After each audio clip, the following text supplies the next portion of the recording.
Morning, lovely people. How are you? It is so nice to have you with me this morning.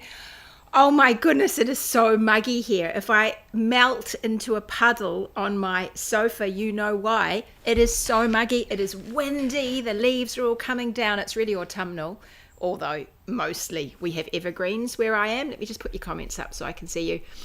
I'm Libby. I am from Truly Myrtle, and I'm the founder of Wardrobe Toolbox. This is my weekly podcast. I talk to you live. So there are people jumping on. I can see you coming now. People chat to me in the chat. It is so lovely to, I like hearing what you're up to. I know so many of you now. It's really nice after all these years of doing knitwear design and teaching you and all those sorts of things. It is really fun actually seeing you. Hey, great to see you.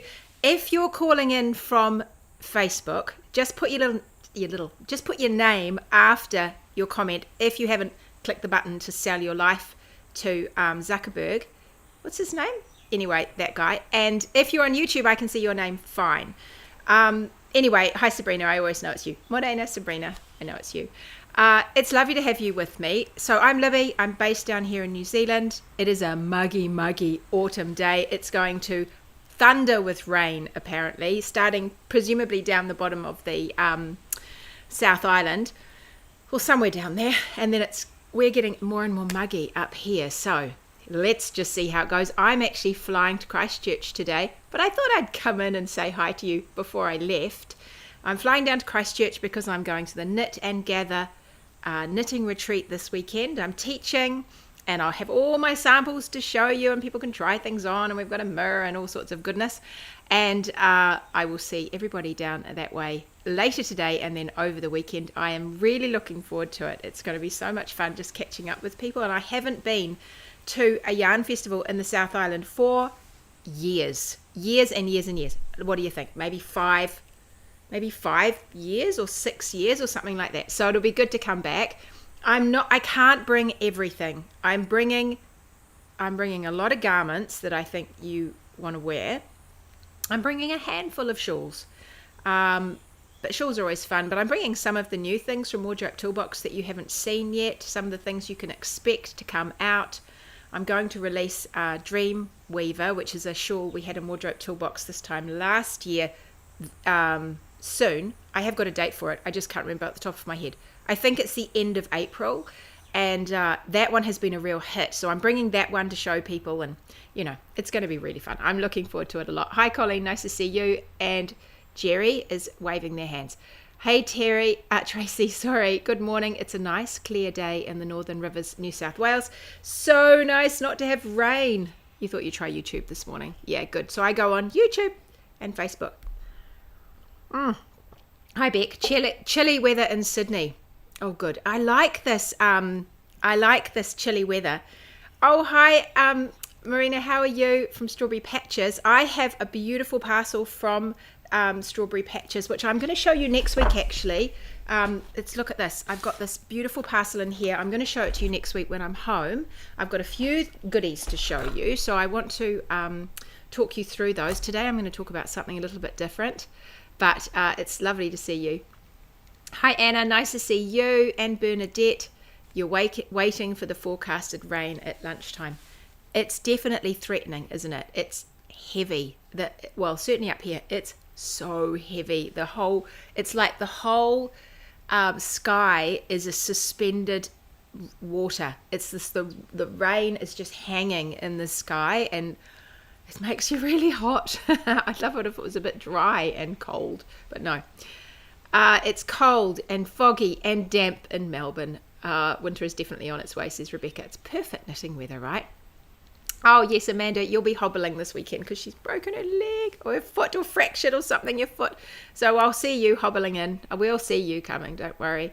And there's Ruth. You're coming live from Canterbury as well. Nice. It's good to see some of you down there. And there's Barbara. She's down there too.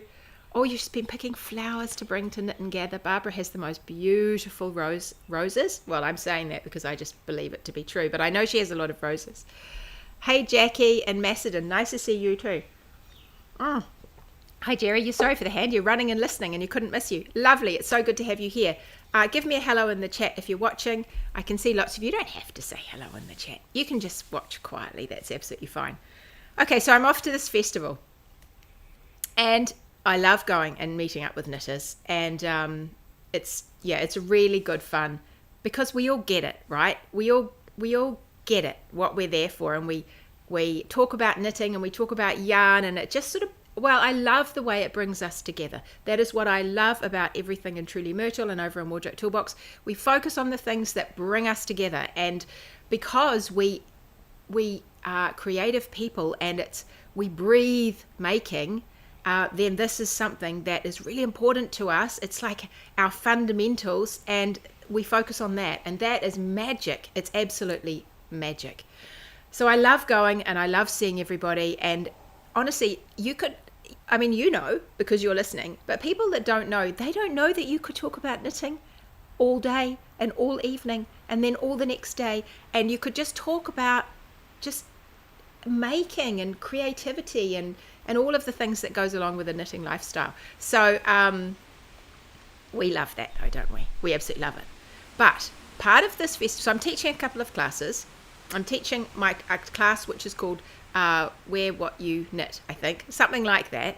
And so it's focusing on making sure that we're getting a garment. We're focusing on garments, but we'll talk a little bit about shawls as well, but mostly garments. And we're thinking about how to make something that we actually want to wear at the end of the day, because I think we've all been there. We've all seen yarn and we just think, oh my gosh, like that is the most beautiful, extraordinary yarn I've ever seen. And then you buy it and you take it home and you think, who was that person buying the yarn? I don't even know if I like this, or I don't even know if I'm going to wear it. And then, or you have an experience where you cast on a sweater, you see this picture, oh my gosh, you think, oh, I want her life. You don't actually consciously think that, but subconsciously you might be thinking that. And you think, oh, this just looks magical. That's amazing, the way it falls and everything. And I can kind of see myself in that. Do you know what I do? I always imagine I'm probably about a foot taller than I am. Maybe not a foot, because that would make me 6'4", but I'd imagine I'm about 4 inches taller, maybe 5 inches taller, especially in the legs. And then I think, yeah, that's going to look so good on me. That thing is going to look so good on me. And then I make it, or I get started and I make it, and I think, oh no, that's right. I'm not the person that actually looks good in this. So I think we've all done it, and we've vested lots of time and energy into projects, and either they don't fit, we don't like them, they didn't work out, we're not so sure about how to do some of the stitches, and we've just really mucked it up, and they sit there and they don't get worn. And so this class is going to help us with all of that. So I'm teaching, and then on Sunday there's a market, and I have all my samples out, everyone can come and see them and try them on and things like that. And the market, I am planning to do a bit of spending because I've got a budget. I've been thinking about how I need a bit more yarn, and so I'm planning to go and get some yarn. But then I often get there, and this happens to me in yarn shops as well, and I just get completely overwhelmed. And I look at all of the yarn and all of the needles and the notions of needles I'm not so bad with, but I look at all of the yarn and I just think, oh no, I don't even know, what do I get? It's too much choice. I don't know where to start. Oh my gosh, this is so completely overwhelming. I've got a couple of ideas. What were they again? Oh, flip. And then I just get this kind of analysis paralysis. And then sometimes I go home and I haven't got anything. And then I really regret that I haven't got it, because it's not often you get a chance to go. So I thought it would be helpful to talk a little bit about some of the things I've been doing to make sure that I actually get things at the market that I know I want later and that I know I need. So the first thing I've done is I've had a bit of a poke through my stash, and those of you who are keen watchers of the podcast may notice that some of the skeins are in different places. I've emptied cubbies. There will be some really beautiful yarn on offer, I know, and this can be a very challenging experience, because you're falling in love every 5 minutes, but then somehow you're in this suspended time warp and you think, oh, flippin' heck, who am I falling in love with? Do I want to stay with them? Anyway, and the fibre, don't even talk about fibre, Amanda. Anyway, I've moved things around, particularly my shawl yarn. I've pulled it out. I laid it all over the back of my couch. I put bundles together up there. I've got bundles of where I've got a couple of skeins of something. So that in my head, I'm always thinking designing. It's no different from you thinking about patterns though. And so I'm thinking, oh yeah, I could use that for there's a bit of that color, and I could mix in other colors. I'm looking at fiber content, I'm looking at yardage, I'm looking at the way things are dyed. I'm looking at all of those things when I lay it all out, just to see, okay, well, what have I got? What have I actually got here? What am I reaching for, and what am I leaving behind every time I go to grab something new? And I just lay it all out, and I try to bundle it together, and I thought about, oh, that could go with that, but maybe I need a bit of this, and so I've got this picture in my head for shawls. That was my start for shawls,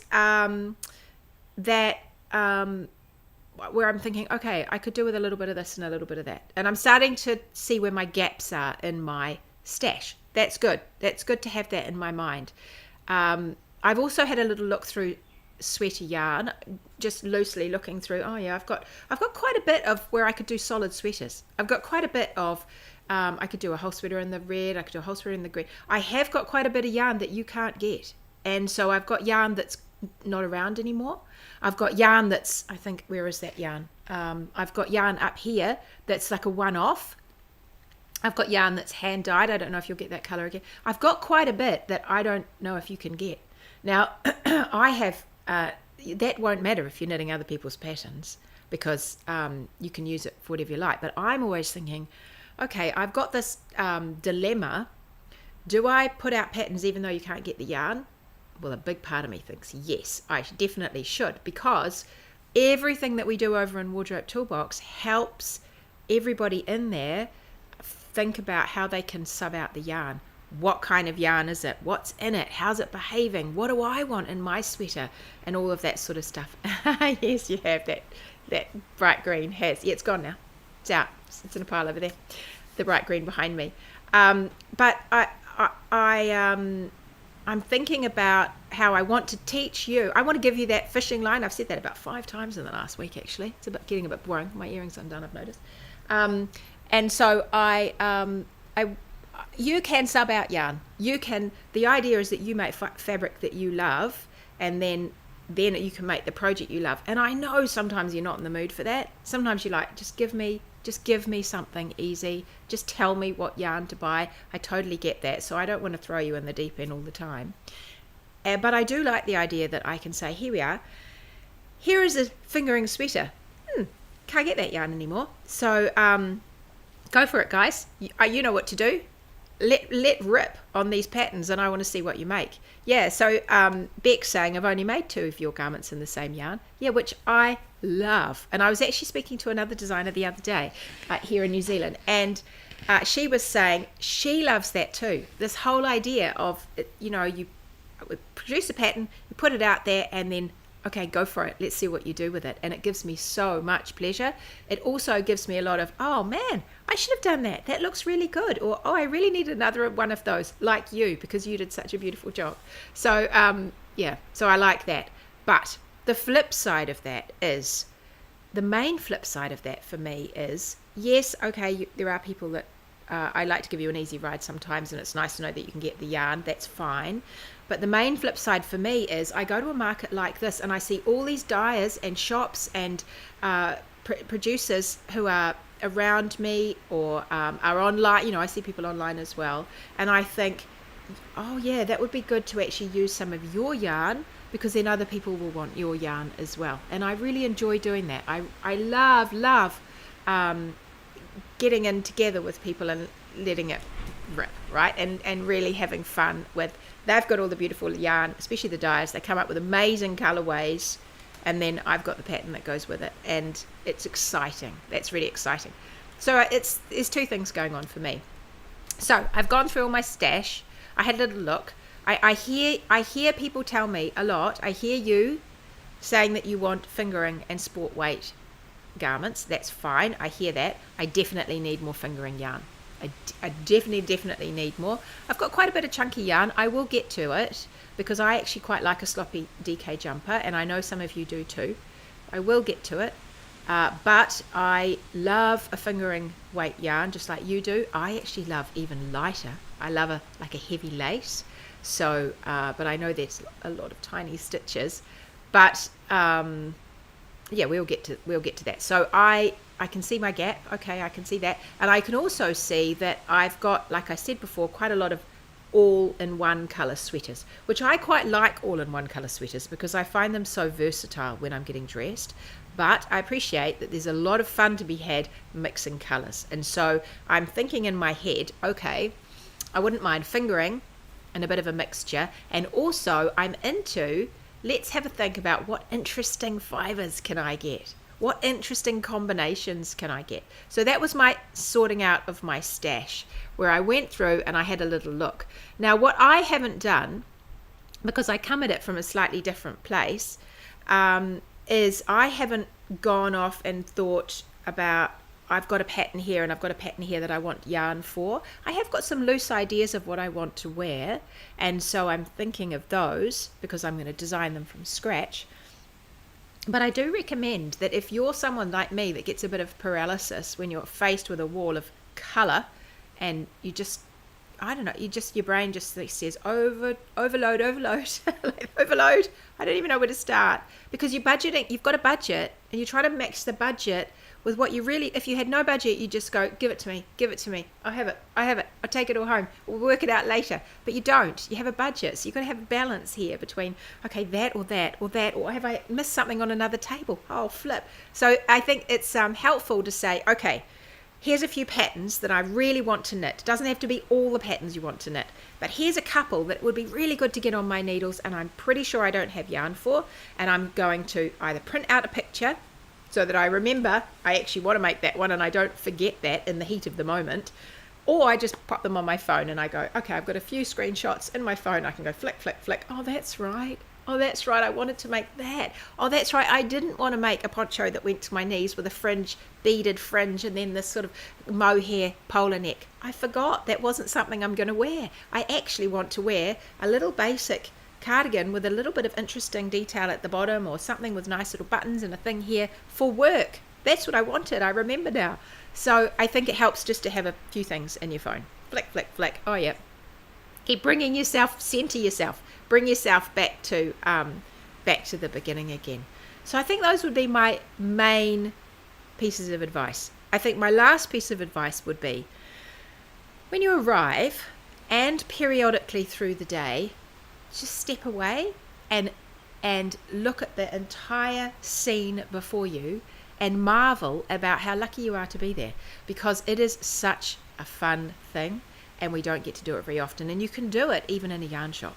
Just look at it all and let the yarn fumes and the glory of all of that potential making, just breathe it in, feel it in every single fibre of your body, because it is a wonderful thing.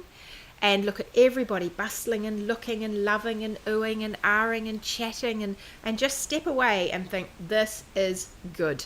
This is good. And then dive in again and go in again. But I think that helps. I think stepping out, having a cup of tea, breathe, let it go, just, come down a little bit. Okay. Just have a little look at what everyone's doing. See what other people have bought. Oh, where did you get that? That's pretty gorgeous. I think we do that naturally anyway. That's pretty awesome. I haven't even seen it. I didn't even see that. Where did you get that? That's amazing. And then heading off to get some more stuff. But, it's so much fun, isn't it? It's so much fun. And we get it. We totally get that it's so much fun. Let's have a look at your comments. I'm jealous I'm not going to be there. It sounds like it's going to be awesome. It is going to be awesome. And if you have a festival near you that's coming up, if you're in the Southern Hemisphere, this is the time for a lot of festivals. I have a funny feeling that there's quite a lot in around the UK, around everywhere. There's often festivals. Get yourself along. It's really worth it, getting yourself along. But if you don't have any festivals near you, or you can't travel that far, or there's some other reason you can't go, if you have a local yarn shop, go there. Or, you know what else I think is another option, is organise a knit group if you haven't already got one around you.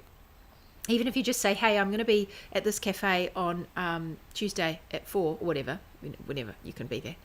And who wants to meet me there? And just, even if it's just a couple of people, and hey, can you bring a bit of yarn that you've just got recently? Or can you bring, a couple of other projects, not just the one you're working on, so I can have a little look and I can feel inspired and I can see things in the flesh and not behind this screen all the time, because it's so different. It's like live music. It's so different when you're hearing it and seeing it and feeling it yourself.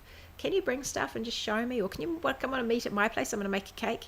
You can all come and bring your yarn and let's just spread it out. And maybe we could do a swap. Stuff like that. Don't forget, this is the way the world should work. Ruth said, I think you'll love this pink I'm knitting currently. Oh, good, Ruth. I'm looking forward to seeing that. Yes, Amanda has noticed that the bright green has moved. The bright green has moved. Don't you worry yourself about that. Hi, Claire. You're doing the show notes. Brilliant. For Wardrobe Toolbox. Fantastic. It's pretty good in Wardrobe Toolbox. Once we do a live video, Claire very kindly goes in for me afterwards and she watches the whole thing again sometimes, or sometimes for the first time, and just makes notes of this happens at this time. She timestamps everything. So when you're looking for things in Wardrobe Toolbox, you put in a search into the search bar, it'll pop up with a whole lot of different ideas because they'll be referred to in the show notes. You can find stuff. Hi Maureen, you just hung out the load of washing.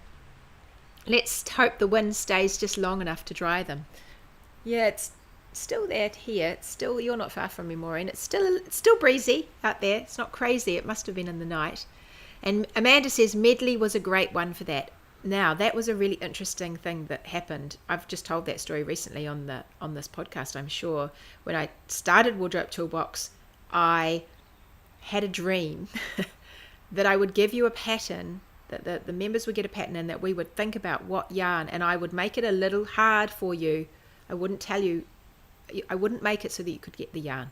And so in fact, one of the skeins in that medley was, I had dyed it myself with avocado. So it was a beautiful soft pink. And then the others, I'm pretty sure that you couldn't, maybe you could get one of them, but there were 3 and you couldn't get them. And so I did that on purpose. And then funnily enough, we were thrust into a lockdowns that went on for freaking ever, and we couldn't even buy yarn online in New Zealand. It was absolutely insane. So we couldn't even get yarn. So we had to go stash diving. And so I had all these fabulous Wardrobe Toolboxes, diving in their stashes and finding yarn there and thinking about, is this going to work? And do I like these colors together? And they actually did swatching and they actually made that medley shawl work. That was a message from the universe, that shawl, I think. Terry, I'll see you this weekend. And then Lynn says, oh, you see, Lynn, this is the other side of the coin. Just imagine then the dilemma that we dyers have with 100 or more dyes to play with in so many ways. I'm currently working on several new colorways. My brain doesn't even want to go there, Lynn. I just find that's another whole kettle of fish where you have this endless choices. Now, I heard a story years ago. I have to have a sip of my tea. I heard a story years ago about an artist. I think this is true.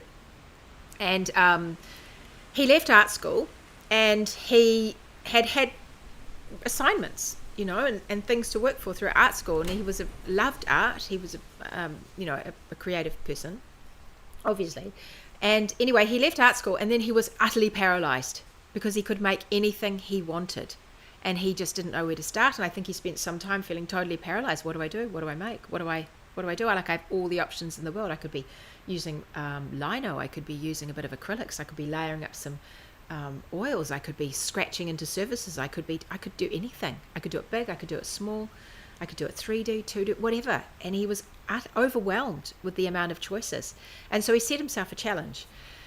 And he decided that he would make a piece of art, and I think he said it had to cost him only $1. Everything he used for it, he wasn't allowed to spend more than $1. And so that was his first set of parameters that he put on himself.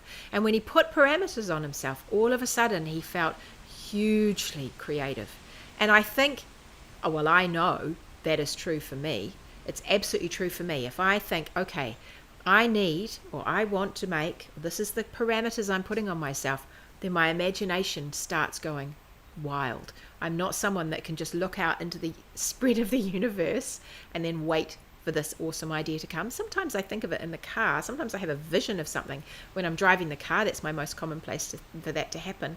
But usually I have to tame it. I have to wrestle it into shape. And if I have some parameters around that, then that's good. Now, it's helpful for me because often they need 2 sleeves and 1 body and a neck and hems and stuff like that. So I do have a certain amount of parameters that come into what I'm making. But I think it helps if you're feeling just like your brain is too noisy, there's too much going on, and you don't even know where to start. Try putting a few parameters on what you're going to make. one might be, I'm only going to use something that I have in stash. I'm just going to make something out of my stash and I'm going to make it work. I think you'll find if you can do that, it'll kickstart you. It'll kickstart your motivation and your imagination to be then looking at other things.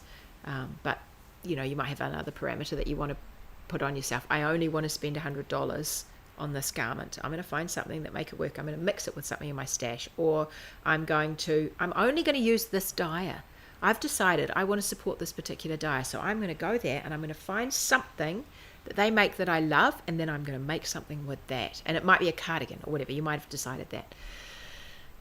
Okay, so yes, the dyers, the poor dyers, with all their choices. I've just gone through my Ravelry patterns, looking at the 8-ply garments to see what I'll use. The 2 sweater lots of chatswood I bought in the sale. It's lovely imagining what they could be. That chatswood is beautiful. So that chatswood is really soft. I think it's got a lot of alpaca in it. It's a really soft, downy sort of yarn, and it's quite round. It has quite a bit of thickness to it when it's knitted, and yeah, you could do some beautiful things with that. If you loosened up the gauge slightly, you get a bit more movement out of it. But it will want to. It's heavier. It definitely has a heavier feel to it. So it's just oozing. It's slightly oozy yarn. I use that for my Maudie. And you'll remember I told you the difference between using that for my Maudie, which is the snuggly, absolutely snuggly button-her up, and you're just so warm and cozy and cocooned kind of garment, compared to when I made it with the Truly Myrtle yarn in the DK, which in Courage, and it was like this, like a little Mary Quant jacket. It's all boing, I've got energy, I'm alive, button me up, go out. It's a totally different feel, that garment. Yes, Terry reminded me of something. I'm so looking forward to meeting you too. Right, Maureen, I knit for a certain piece of clothing in my wardrobe which isn't clever. That's actually very clever. It's extremely clever. So this is how I have always worked best, Maureen. I've got piles over there of fabric with yarn, and to me this is the whole picture. For me it's the whole picture. I'm thinking, and I used to do this, I did this 12 years ago. This is what I was doing 12 years ago. And my blog, when I first started writing about my knitting online, and I had that challenge that was insane, the whole challenge that I did. I mean, nobody hardly ate. It was crazy in my house. I was like, right, I'm going to make an outfit every month from scratch. And I don't have my bangles on. Everything from earrings to bangles to you name it. I made everything, not knickers. Didn't make knickers and bras. But I made skirts, and I made trousers, and I made tops, and I made cardigans, and I made twin sets, and I made so much fun. Pajamas, so much fun. But I thought in terms of outfits, and when I start thinking of a whole outfit, complete to everything, shoes, the whole shebang, then my brain just goes, loves it. So the idea of making something to go with other things, I totally resonate with that. Paralysis is real. Yes, it certainly is. It was like when I made a list of the knits I wanted to do, there were just so many that I stopped knitting altogether, and it wasn't until you had another test knit that I got my mojo back. That's it. That is totally it. So it's this feeling like it's too noisy. It's too noisy in here. I'm sorry, I can't think creatively when there's so much going on. I need space to be creative, and I need a clean space. And so I ends up being extremely messy when I'm finished. But I do like, the first thing I like to do when I feel like I need to get a bit of less noise in my head, clean my space, organize my yarn, lay everything out, tidy piles of paper, put things away, punch holes in things and put them into folders, wipe away cobwebs. I just need to clean the space. And then if I go back to the other day, I was pulling out my fabric because I was really inspired to do that, because look over here, I actually finished the Ginger Bliss cardigan. She still needs buttons, but she looks so fantastic on. And I went and I pulled out fabric from my stash, which I think I showed you last week, some blue stripy that I'm going to make the trousers out of, and the little thing floral that I'm going to make the tank out of. And all of a sudden I was like, whoa, this cardigan is freaking awesome, because it's going to look so good when I put it together with all these things. And then I was like, I wonder what happened if I get some more fabric out. So I did. So I got more fabric out, and then I thought, oh my gosh, Terry, you'll be pleased because I got out that floral fabric that I actually bought twice, and I thought, oh my gosh, I know exactly what I can make with this. I've got some yarn. I've got that hedgehog fibers that's been sitting there with the speckle all through it. Oh my gosh, it goes amazingly with this fabric. I can see myself in it. I'm going to have this skirt, which is going to be fantastic, and then I'm going to have this little pretty summer top that is kind of not for too much hot weather, because the skirt's going to be quite big and black background. So it's not like height of January summer, but it's end of October, November, going into December. It's like something I could wear at Christmas, something I could wear this time of year, like this, like the one I'm wearing, but not as full, something kind of cute. So my brain just goes on fire. Have you thought about using the coral mohair from the tank fabric for your buttons? The coral colour from the tank fabric for my buttons. What coral colour is that from the tank fabric? Okay, I'm not quite sure. Oh, I see. No, I haven't. No, I know what you mean. So there's coral in that. You've got a good memory, Amanda. There's floral in that. There's coral in the floral. There's coral in the floral. I haven't actually. I've just put it to one side because I've got too much to think about getting away this weekend, and so I've just literally put it to one side. The pattern is with my editor right now, and it'll be with the testers. I'd say I get back next week, so it'll be with the edit. I'd say you'll be with the testers by the beginning of the following week. So if you're someone that wants to come and help me test, now's a good time to send an email through, and we can put you in the testing pool. It's a sport weight cardigan. You can use a fingering for it, and it's the same sort of vibe, but she's like the little sister. She's the wild little sister of the big gingerbread sisters and ginger snap sisters. So I hadn't even thought about buttons. I will think about that when I get back. Yeah, we just watched that before you came on today. Oh, right, yeah. So that's good. Yeah, so you do remember. I did also want to say something. Last week, people were talking about the clarity of Truly Myrtle patterns, and I said that, you know, I credit some of that due to having a law degree. I neglected to tell you, and I was remiss not to say, I have the most amazing tech editor that works for me, that really helps me wrestle my patterns into shape. And the next layer I have are my testers. They are amazing. Testers are amazing, and my testers are amazing, and they help me wrestle the most unruly of patterns into shape.